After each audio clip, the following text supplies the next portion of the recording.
My son, 25, introduced me to his fiancée, Sarah, 20. He informed me yesterday that he was about to marry her. He's been dating her for about 7 months in total. I was introduced to her 2 months ago. I'll say it outright, I don't like Sarah. She's messy, and by messy I mean she looks like she lives in a dumpster. She's rude and will cuss you out for eating the last of the chocolate, even if it's yours, because she wanted it. This happened with my daughter and I witnessed it myself.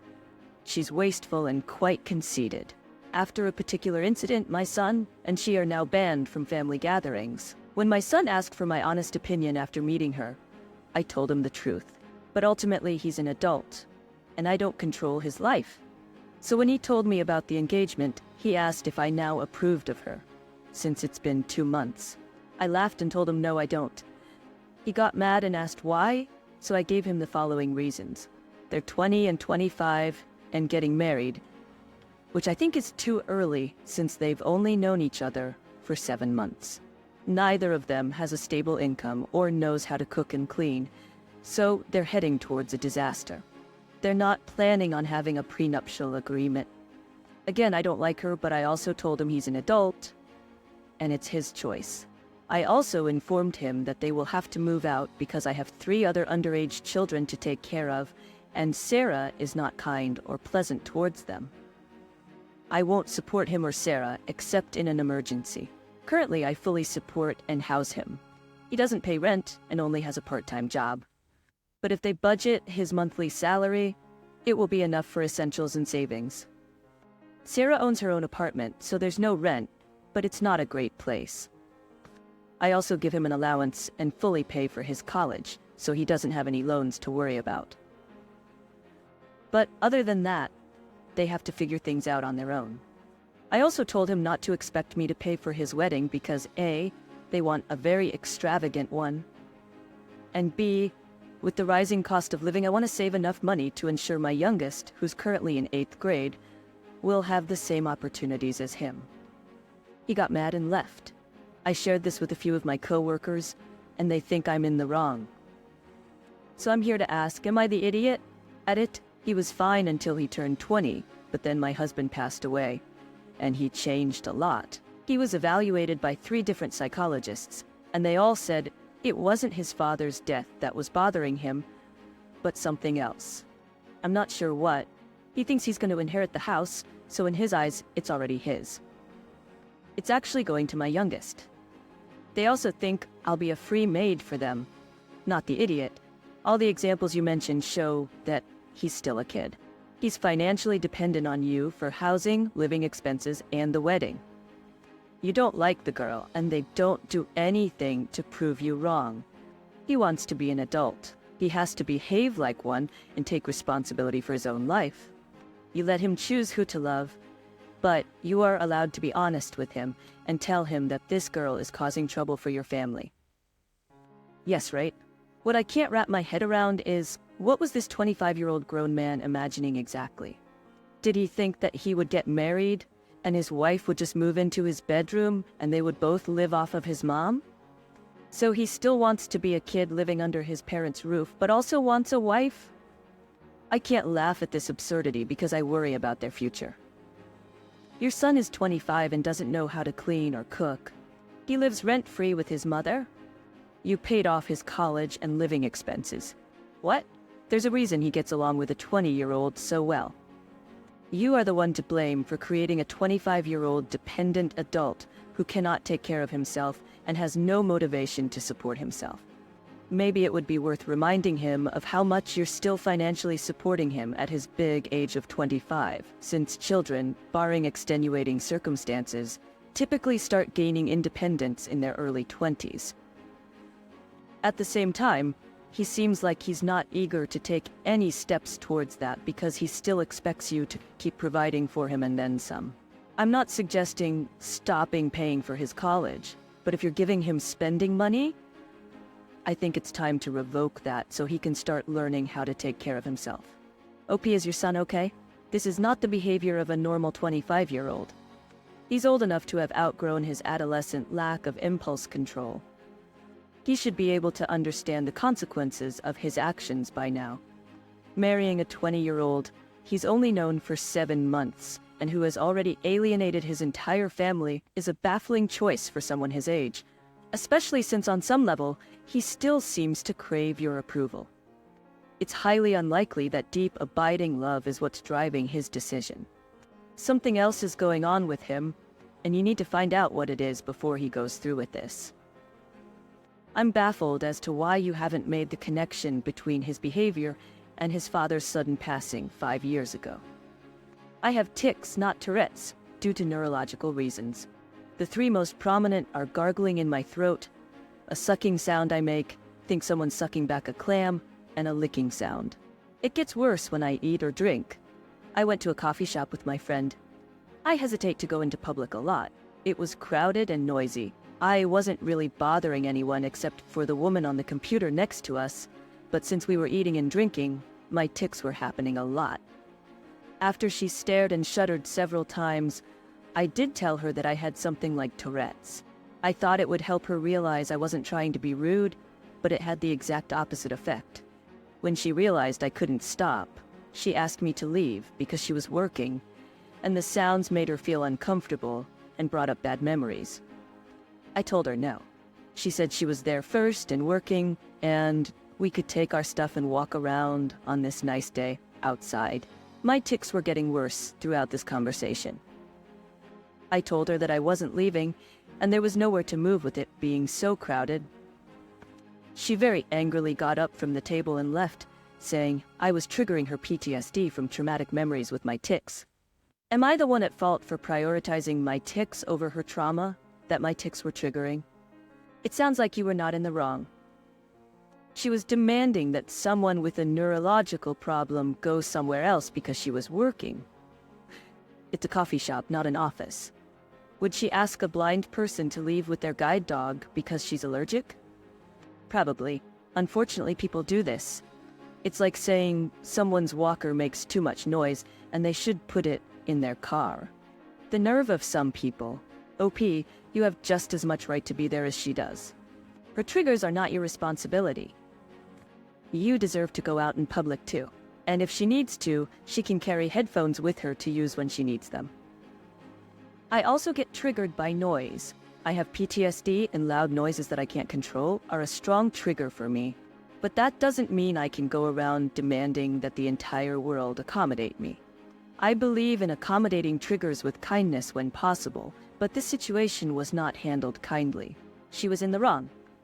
Ultimately, it would make more sense for her to leave than for you to leave, since you can tolerate her being there and she can't tolerate you. I, a 36-year-old female, have an older sister who is 38. We don't live in the US or any Western country. We come from a dual-income household, with both parents being high earners by middle-class standards. We used to be best friends when we were younger, but things started to turn bad when we were both in college. We both attended the same engineering college, just 1 year apart. While I was working hard to get top marks, my sister was focused on finding a rich husband. She would take all the money our parents sent her and spend it on clothes and makeup, then beg me to lend her some of my allowance so she could afford necessities. I used to do that at first, but then I cut her off when I got fed up. That was the first crack. The second crack came when she didn't pass her classes, so she had to repeat her second year, 2nd out of 5. Then we were in the same class. Because we had the same major, we had the same schedule. Then professors started comparing us. I was usually 1st or 2nd in class, and she was near the bottom and had a habit of skipping class. The final crack came when she got a rich boyfriend while I was dating a fellow classmate from a very poor background.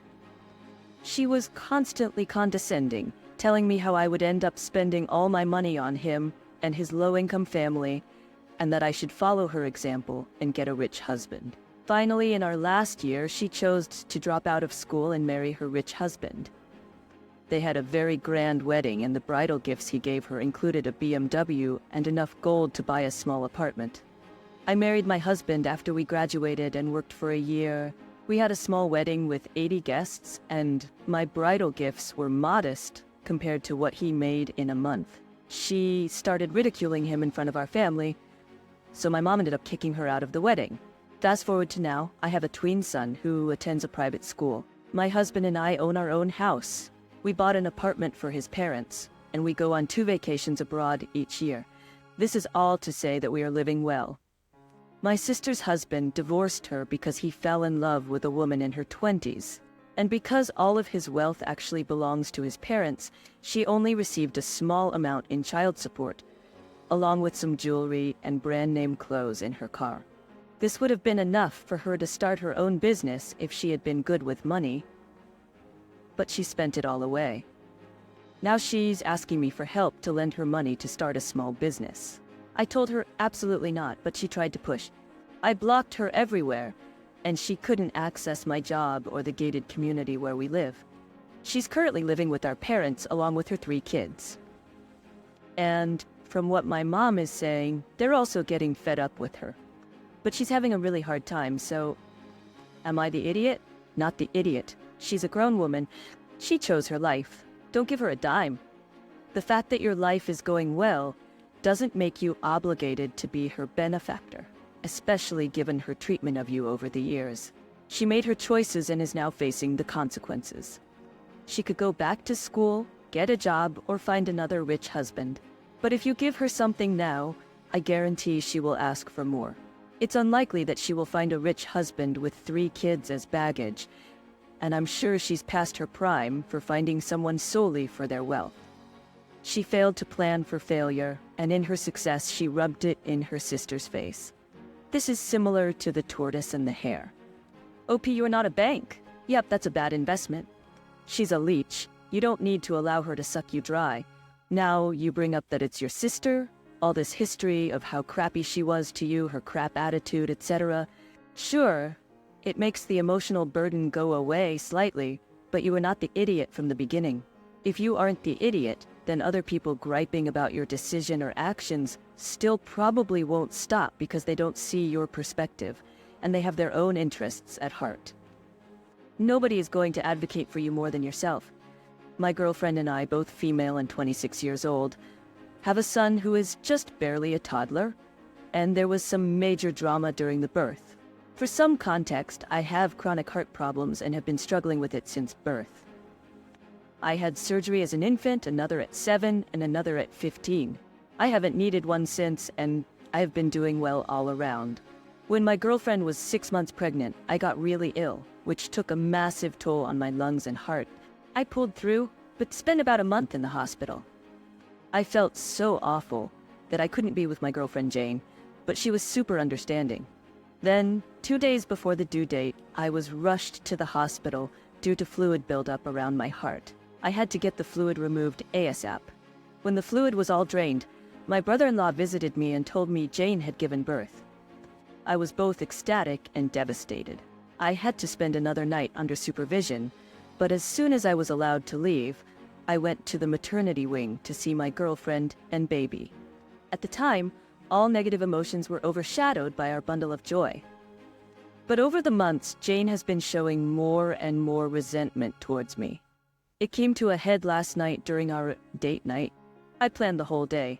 The baby had gone to grandma's, her favorite takeout, got all her favorite movies ready to play, had a spa evening planned, etc. But she wasn't feeling any of it. So I asked her what was wrong, and she said she was angry at me for missing the birth.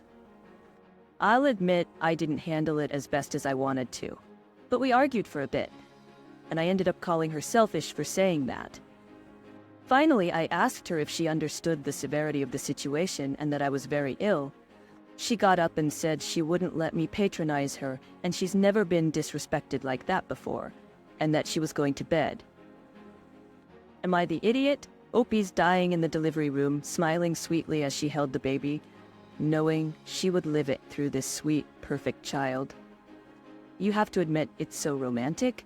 Does your girlfriend want you to die for her to have the perfect moment to tell her kid? I hope this drama is related to pregnancy hormones. Otherwise, good luck, because you have a long and difficult 18 years of passive-aggressive co-parenting. It could be postpartum depression, which can last for up to a year, or even longer. Then add in a traumatic pregnancy and birth experience to complicate it. Obviously, OP couldn't be there. And clearly both are hurt by that. I think this is it. I wonder if she had birth trauma, been there, and was lashing out. I've known many women who suppress their emotions while dealing with the immediate crisis of caring for a new human.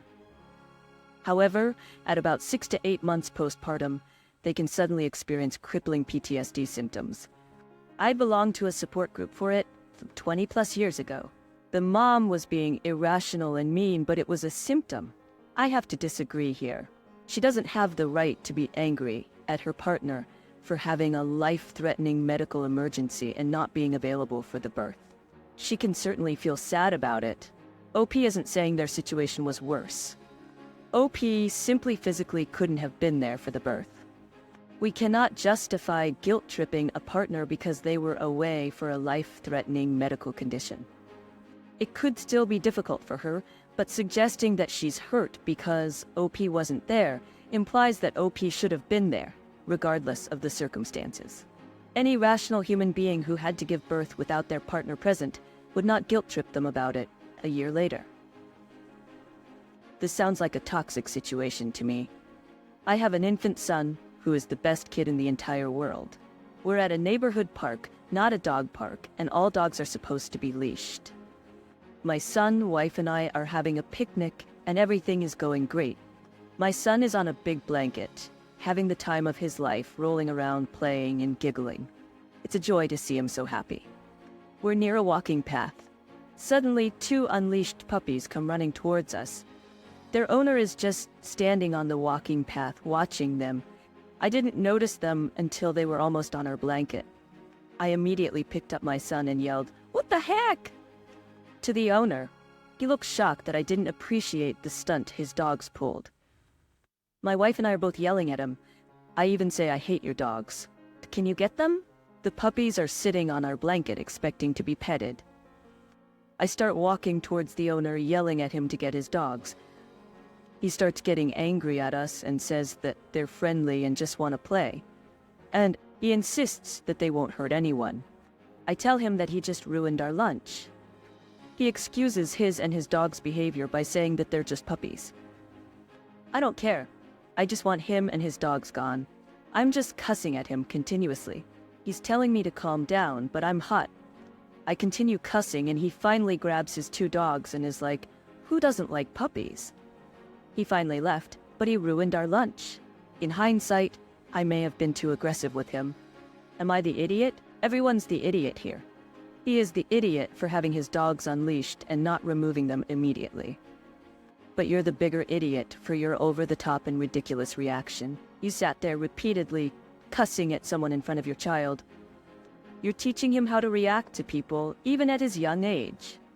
He learned that relatively minor incidents are approached with anger and verbal assaults. You're also teaching him to hate and likely fear dogs, and this is funny. It is clear that the dog owner is the idiot here for keeping his dogs unleashed and not removing them upon request. But everyone here is trying to make you the idiot as well because, God forbid, who doesn't like puppies? The only excuse to make you look bad is cussing at someone in front of your child. The child is an infant. He doesn't care and doesn't understand. If the child does understand, it would be a good lesson for life to stand up against overbearing, boundaryless, and inconsiderate dog owners. You are not the idiot, OP. If a couple of puppies just being in his immediate vicinity caused him to freak out and start screaming like a lunatic, I'd say he probably overreacts a lot in life and probably finds himself in these types of situations often. It's fine not to like dogs and not want them near you, and the owner should have had them leashed. But according to your own account, the dogs weren't behaving badly, weren't jumping or trying to steal food. They simply came over to you, and that ruined your whole day. You clearly have trouble regulating your emotions. OP, you are the idiot, and it may be beneficial for you to seek therapy.